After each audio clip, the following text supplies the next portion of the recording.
गांव में गर्मी का कहर। बाहर एकदम कड़कड़ाती गर्मी थी और सहारनपुर नामक गांव में पायल और प्रीति अपने दोनों बच्चों को स्कूल से ला रही थी। अब तो गर्मी कितनी ज्यादा बढ़ती जा रही है। वही तो, ऐसी चिलचिलाती हुई गर्मी में तो परेशान हो जाते। इतनी कड़ी धूप में इतने ज्यादा पसीने आ रहे हैं और बहुत ज्यादा प्यास भी लग रही है। बच्चों को लेकर दोनों घर वापस आ जाती हैं। घर आने के बाद प्रीति जब मटके का पानी पीती है तो वो ज्यादा ठंडा नहीं था। अम्मी, पानी तो गर्म हो गया है। हाँ बेटा, आजकल इतनी गर्मी हो रही है कि मटके का पानी भी गर्म लगने लगा है। कोई बात नहीं, मैं ठंडे पानी में बोरी भिगोकर इसके ऊपर लपेट दूंगी तो थोड़ी राहत मिलेगी। अब प्रीति एक बोरी को ठंडे पानी में भिगोकर मटके के चारों तरफ लपेट देती है, जिससे थोड़ी देर बाद मटके का पानी थोड़ा ठंडा हो जाता है। वहीं दूसरी तरफ गर्मी इतनी ज्यादा हो रही थी कि खेत में काम कर रहे लोगों की भी हालत खराब हो रही थी। बहुत पसीने आ रहे हैं। इतनी गर्मी में खेत का काम करना बड़ा मुश्किल हो रहा है।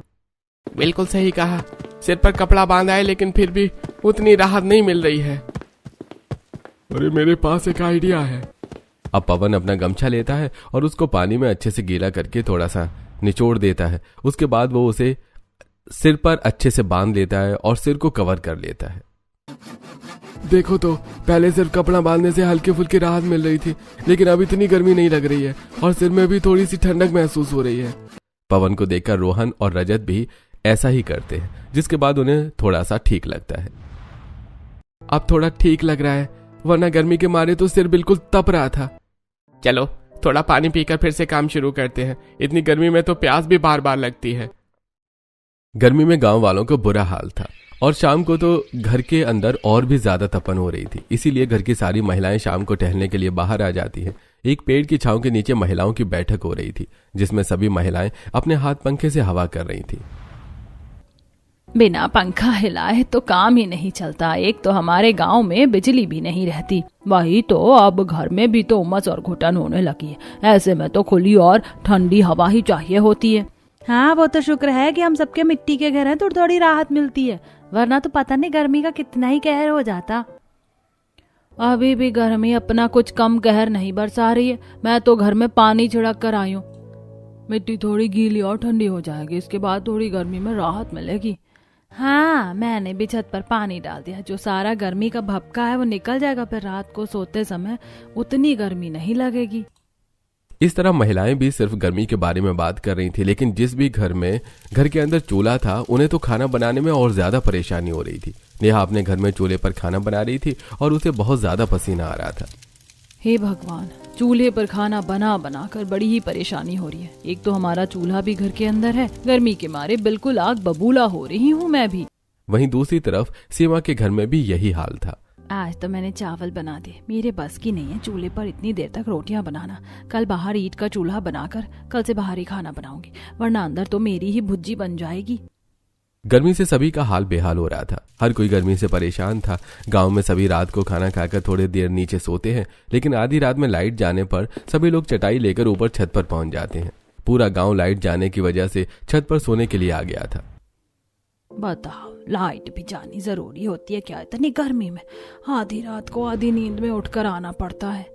नींद खराब होती है, ऊपर से पसीने आकर हालत भी खराब हो जाती है। मेरी भी नींद खराब हो गई, जल्दी से बिस्तर लगाकर सो जाते, बहुत नींद आ रही है। उसके बाद रात को सभी छत पर सो जाते हैं। अब गांव के लोग सुबह जल्दी उठ जाते हैं और अपने अपने काम पर चले जाते हैं। अगले दिन गांव की बहुएं मिलकर कुएं पर पानी भरने जा रही थी। वहाँ सबसे बड़ा कुआं है, हम वहाँ पर पानी भरने क्यों नहीं जाते? वो हमें पास भी पड़ता है। अभी तुम गांव में नहीं हो, इसीलिए तुम्हें पता नहीं है, लेकिन उस कुएं पर हमारा जाना मना है। हम सिर्फ बाकी 2 कुओं से ही पानी ले सकते हैं, हम वहाँ नहीं जा सकते। हाँ, हमारा वहाँ जाना मना है। वो कुएं की हिस्ट्री के बारे में स्नेहा को बताती हैं। पांचों सिर पर मटका लेकर कुएं पर पहुंच जाती हैं और पानी भरने लगती हैं, कुएं से पानी निकालते हुए। लेकिन हम उस कुएं से पानी नहीं ले सकते, ये तो सच में बहुत गलत बात है। अब हम क्या कर सकते हैं, हमारी मजबूरी है। कोई बात नहीं, हमारा ये कुआं है ना, देखो कितना पानी है इसमें, इसका पानी भी बहुत अच्छा है। अब सभी मटकों में पानी भर के सिर पर रखकर घर वापस आ जाती हैं। घर आने के बाद सब बहुत थक गई थी और सीमा सबको पानी में गोंद कतीरा डालकर पिलाती है। ठंडा पानी पीकर अब थोड़ा अच्छा लग रहा है, वरना बाहर तो गर्मी में गला सूख रहा था। हाँ बेटा, गर्मी में तो ऐसी चीज पीकर ही अच्छा लगता है। प्रीति ने भी सबके लिए बेल का ठंडा शरबत बनाया था। सभी को पीकर बड़ा अच्छा लगता है। अच्छा हुआ तुमने मटके के चारों तरफ कपड़ा बांध दिया, वरना तो गर्म पानी में शरबत बिल्कुल भी अच्छा नहीं लगता। बाहर से काम करके आने के बाद इतना ठंडा शरबत पीने को मिल जाए तो मजा ही आ जाता है। हाँ भाभी, कॉलेज से आने के बाद जो ठंडा शरबत आपने दिया है बनाकर, सच में इस गर्मी के कहर में तो अमृत है ये। सब बड़े मजे से शरबत पीते हैं और वहीं दूसरी तरफ पायल और नेहा दोनों दुकान पर जाती हैं। भैया आप मुझे गोंद कतीरा दे दीजिए और उसके साथ में सत्तू भी दे दीजिए। हाँ मुझे भी 2-2 किलो दे दीजिए, इतनी गर्मी हो रही है, इतनी गर्मी में तो हर रोज ही पीने को चाहिए होता है। जी ठीक है बहन जी, अभी देता हूँ। अच्छा है कि गोंद कतीरा जैसी चीजें हैं जिन्हें पीकर थोड़ा सा अच्छा लगता है। सभी गर्मी में ऐसी चीजें खरीद रहे थे जिसे खाने के बाद थोड़ा सा उन्हें ठंडक का एहसास हो सके, लेकिन इतनी तेज धूप और गर्मी होने की वजह से बच्चे भी थोड़ा थोड़ा बीमार पड़ रहे थे। पायल के घर में ओहो, चिंटू को तो पूरे शरीर पर घमौरियां हो गई हैं, पूरे शरीर पर छोटे छोटे दाने हो गए हैं। हाँ मम्मी, इन दानों की वजह से बहुत ज्यादा खुजली होती है और मुझे बहुत ज्यादा पसीने आते हैं।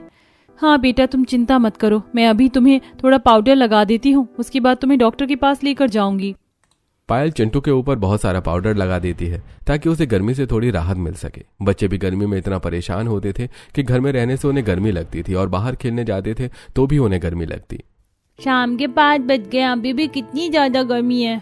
हाँ मुझे भी बहुत गर्मी लग रही है, चल हम थोड़ी देर पेड़ के नीचे बैठकर मिट्टी से ही खेल लेते हैं। बच्चे अब पेड़ के नीचे बैठकर मिट्टी से ही खेलने लगते हैं। उन्हें पेड़ की छांव में थोड़ा सा ठीक लगता है। यूं ही सबका गर्मी से हाल बेहाल हो रहा था। शाम को जब पति खेत का काम करके घर लौटते हैं तो बाप रे, बड़ी गर्मी है, जल्दी से मेरे लिए पानी निकाल दो, मुझे नहाना है।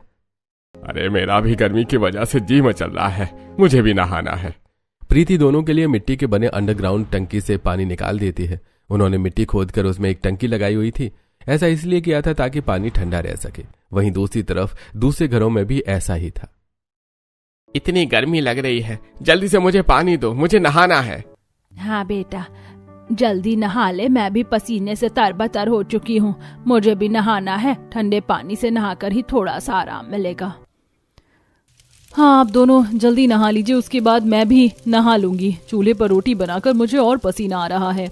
नेहा बाहर आकर आंगन में चूल्हे पर रोटी बना रही थी। गांव की बाकी महिलाएं भी अपने आंगन में ही चूल्हे पर रोटी बना रही थी। प्रीति भी अपने आंगन में चूल्हे की रोटी बना रही थी और वो आवाज लगाकर कहती है, आप सब घर के बाहर ही खाना खाने आ जाइए, अंदर बहुत गर्मी है। सभी ठंडे पानी से नहाए थे और नहाकर बाहर खाना खाने आते हैं। पूरा परिवार चारपाई पर बैठकर खाना खाता है। बाहर थोड़ी हवा भी चल रही थी। चलो खाना पीना तो हो गया है, मैं तो चली अब बाहर टहलने के लिए। वहीं दूसरी तरफ घर का सारा काम खत्म करके सभी बहुएं भी नहा लेती हैं। नहाकर सभी थोड़ी देर बाहर टहलने लगती हैं। हर कोई शाम को ठंडी हवा में बाहर घूम रहा था। अभी ठंडी हवा चल रही है तो कितना अच्छा लग रहा है। अगर गर्मी में हमेशा ऐसे ही ठंडी हवा चलती रहे तो कितना मजा आएगा, लेकिन ऐसा होता कहाँ है। गर्मी में तो इतनी खतरनाक लू चलती है कि बस पूछो ही मत, और घर के अंदर चूल्हे पर खाना बनाने में तो बड़ी हालत खराब होती है। मैंने तो अब बाहर एक छोटा सा टेम्परेरी ईंट का चूल्हा बना दिया है, बाद में कभी टाइम मिलेगा तो मिट्टी का बना दूंगी। ये तो तुमने बहुत अच्छा किया, मैंने भी बाहर ही चूल्हा लगवा रखा है। घर के अंदर इतनी तपन में कौन खाना बनाए, और फिर बाकी सबको भी गर्मी लगती है।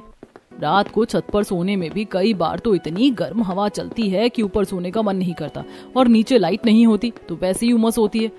अब हम करें तो करें क्या। हरे छत पर थोड़े बहुत पौधे लगाओ, मैंने पौधे लगाए हैं, उससे थोड़ी राहत मिलती है। जितने पेड़ पौधे होंगे उतनी ही राहत मिलेगी। इस तरह गर्मी से बचने के लिए हर कोई कुछ न कुछ ट्राई कर रहा था।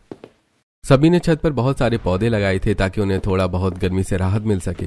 अब शाम को सोने से पहले सभी छत पर थोड़ा थोड़ा पानी डाल रहे थे।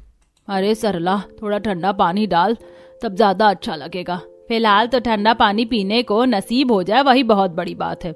हमने तो मिट्टी को खोद कर जमीन के अंदर छोटी सी टंकी रख रखी है, उसमें पानी ठंडा रहता है। हमारी टंकी लीक हो रही है, इसीलिए अभी ठंडा पानी नहीं हो पा रहा है, कल इसे ठीक करवाएंगे।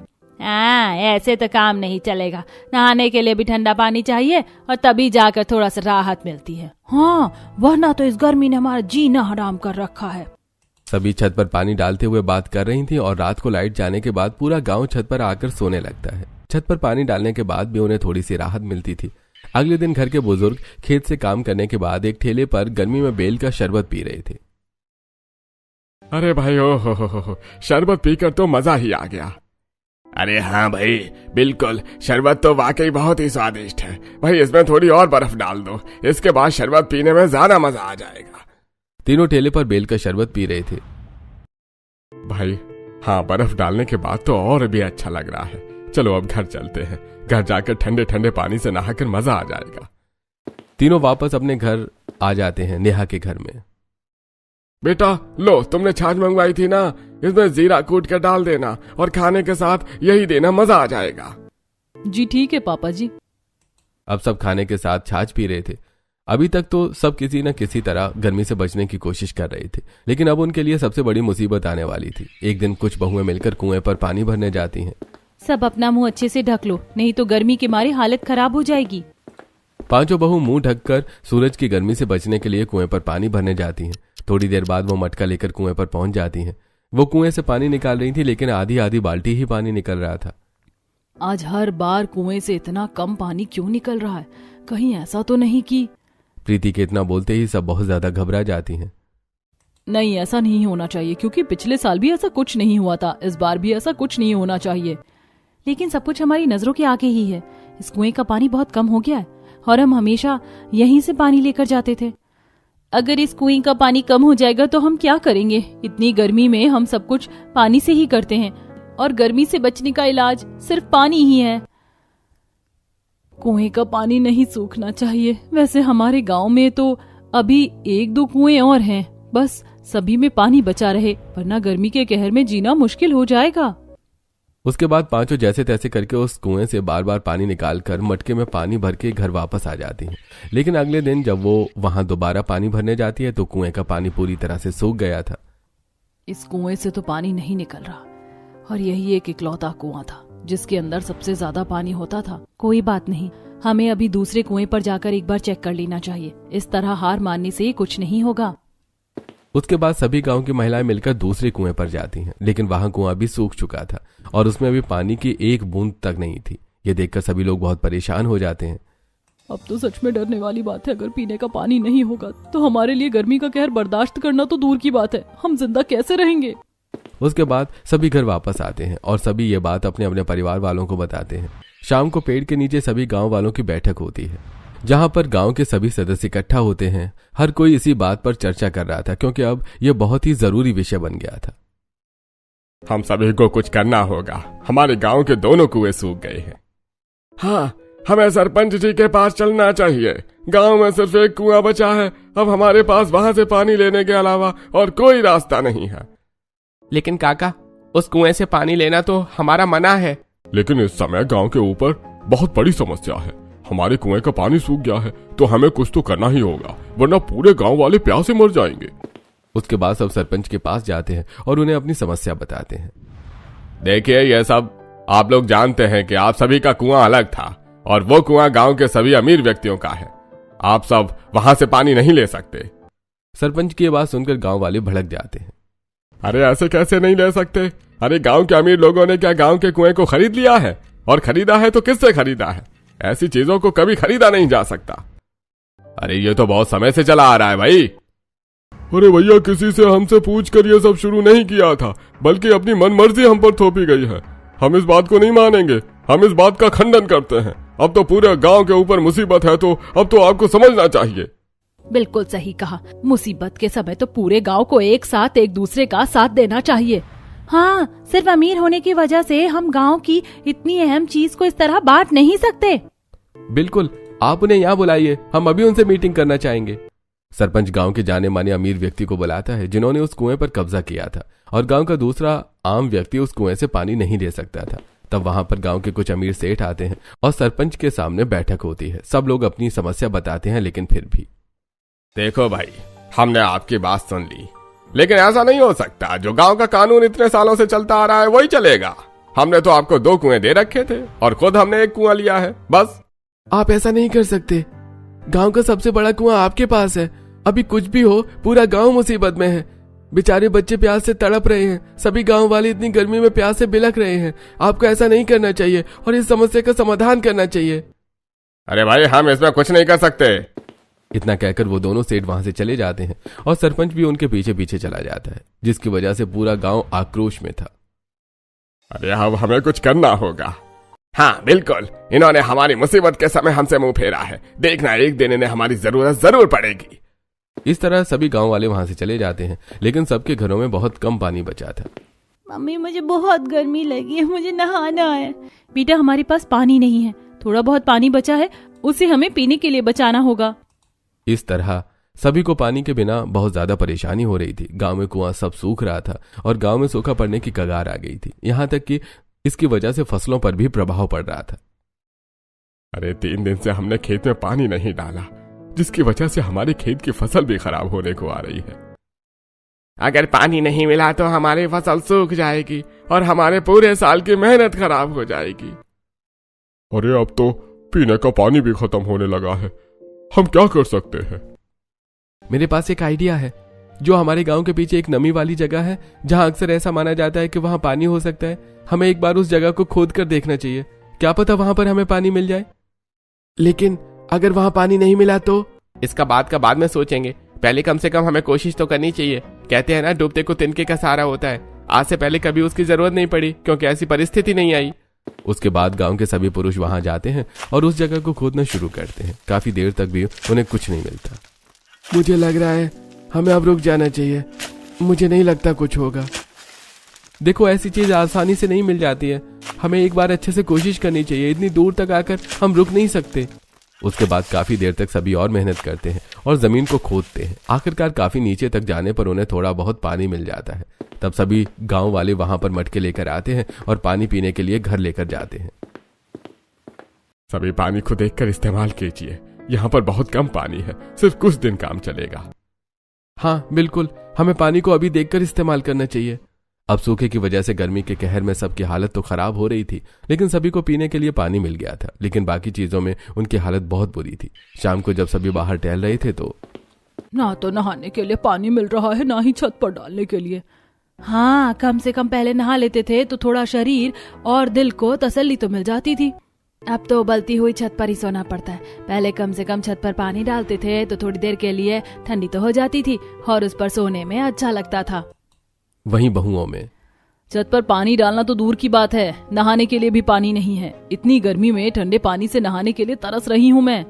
अब कम से कम पीने के लिए तो पानी मिल गया, वरना 2 दिन पहले हम पानी पीने के लिए भी तरस रहे थे।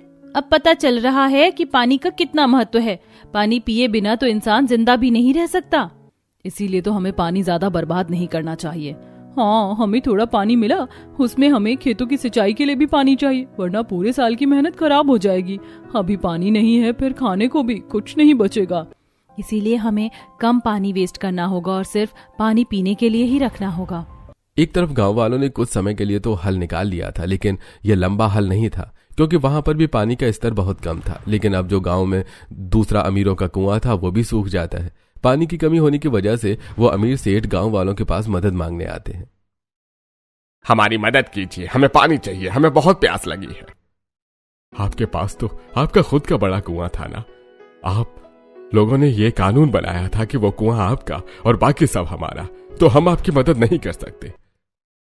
देखिए प्लीज मदद कीजिए, प्यास के मारे जान निकली जा रही है। घर पर पूरा परिवार प्यास के मारे जूझ रहा है। भैया हम आपकी मदद नहीं कर सकते, अब ये गांव का पुराना कानून है, इतने सालों से चलता आ रहा है। जब गांव वालों से उन अमीर सेठ को उनके ही बोले हुए डायलॉग पलटकर सुनने को मिलते हैं, तब जाकर उन्हें अपनी गलती का एहसास होता है। देखिए हम आपके पैर पड़ते हैं, बस थोड़ा सा पानी दे दीजिए, प्यास के मारे हालत खराब हो रही है। हाँ, मेरी भी हालत खराब हो रही है, मुझे भी माफ कर दो, मैंने भी गलत किया है। हम आपकी मदद कर देते, हम आपकी तरह इतने बेगैरत नहीं है। आखिर मुसीबत में गांव वालों को एक दूसरे का सहारा बनना चाहिए। इस तरह गांव वाले उन्हें पानी दे देते हैं। अब सभी गांव वाले मिलकर बैठक करते हैं।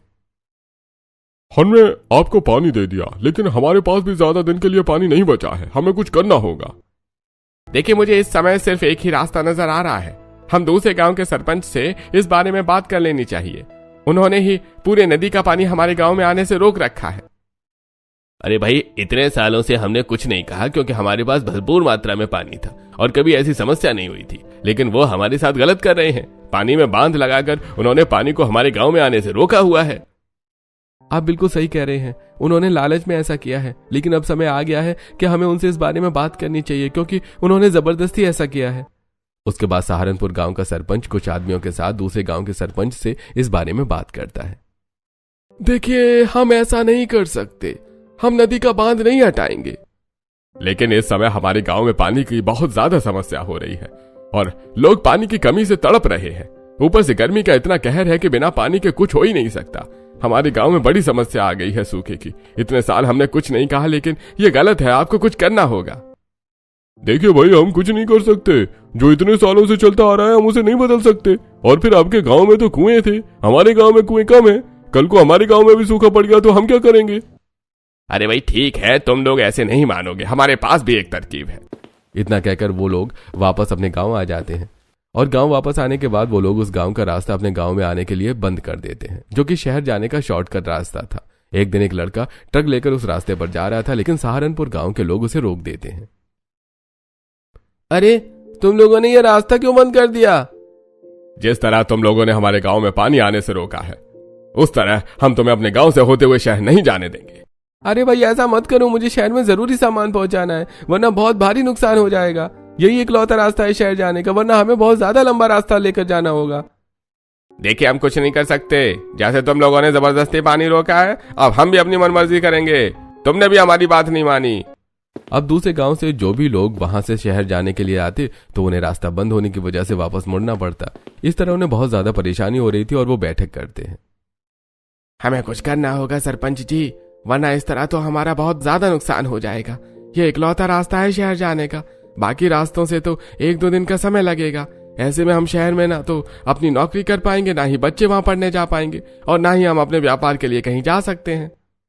हाँ, आज के दिन मुझे तो बहुत बड़ा नुकसान हो गया। अरे तो तुम्हें पानी दे देना चाहिए, उनके ऊपर बहुत बड़ी मुसीबत आई है। आज तक उन्होंने तुम्हें कुछ नहीं कहा, लेकिन जितना हक तुम्हारा इस पानी पर है उतना उनका भी है। अरे तुम ऐसा नहीं कर सकते, अगर जबरदस्ती करोगे तो तुम्हें भी बहुत कुछ झेलना पड़ेगा। आप बिल्कुल सही कह रहे हैं, वैसे भी उस नदी का स्तर बहुत अच्छा है। ठीक है, हम नदी खोल देंगे। इस तरह दूसरे गांव के लोग नदी का पानी छोड़ देते हैं, तो वहीं दूसरी तरफ सहारनपुर गांव के लोग भी बंद रास्ते को हटा देते हैं। इस तरह दोनों गांव की समस्या हल हो जाती है। सहारनपुर गांव में भी अब खुशी की लहर छा गई थी। आखिरकार हमें पानी मिल गया, अब सूखे की वजह से हमारी फसल खराब नहीं होगी और इस गर्मी के कहर से भी हमें राहत मिलेगी। हाँ, फाइनली नहाने को मिलेगा। इतने दिनों से हम नहाए भी तो नहीं हैं, तो शरीर को थोड़ी राहत मिलेगी और छत पर भी पानी डालेंगे। लेकिन हम सभी को पानी का इस्तेमाल देखकर ही करना चाहिए। अभी हमें पता चला कि पानी कितना कीमती होता है। बेकाम पानी को बर्बाद करना सबसे बड़ी मूर्खता है। जल ही जीवन होता है, इसीलिए इसे बर्बाद नहीं करना चाहिए और सब आगे से ध्यान रखेंगे। इस तरह गांव वालों की पानी की समस्या दूर हो गई, लेकिन अभी एक और मुसीबत बाकी थी। भाई, हमें गर्मी की वजह से बिजली वालों को भी एक बार बोलना चाहिए कि इतनी गर्मी में दिन काटने बहुत मुश्किल होते हैं, तो थोड़ी बिजली ज्यादा समय के लिए गांव में आनी चाहिए, ताकि हम सब गर्मी के कहर से परेशान ना हो। सब मिलकर बिजली विभाग में एप्लीकेशन डालते हैं और काफी चक्कर काटने के बाद उनकी मांग पूरी होती है। बैठक में उन्होंने रात को बिजली देने के लिए हाँ कर दी है, लेकिन सुबह 4 बजे बिजली चली जाएगी, क्योंकि गर्मी में खेतों में आग लगने के चांसेस होते हैं। वैसे हमारे लिए सेफ्टी ज्यादा जरूरी है। कोई बात नहीं, हम कुछ समय के लिए गांव में जनरेटर लगवा लेंगे और फिर गांव में और पेड़ पौधे लगाएंगे तो ठंडी हवा हम रह सकते हैं। सबसे बड़ी बात है कि पानी की समस्या का हल हो गया। इसके बिना तो गर्मी के कहर से जीतना मुश्किल था। इस तरह गांव वालों को गर्मी का कहर झेलना पड़ा और बहुत मुसीबतें आईं, लेकिन आखिर में उन्हें पानी मिल गया और पानी की मदद से अब हर कोई गर्मी के कहर से बचने की कोशिश करता है।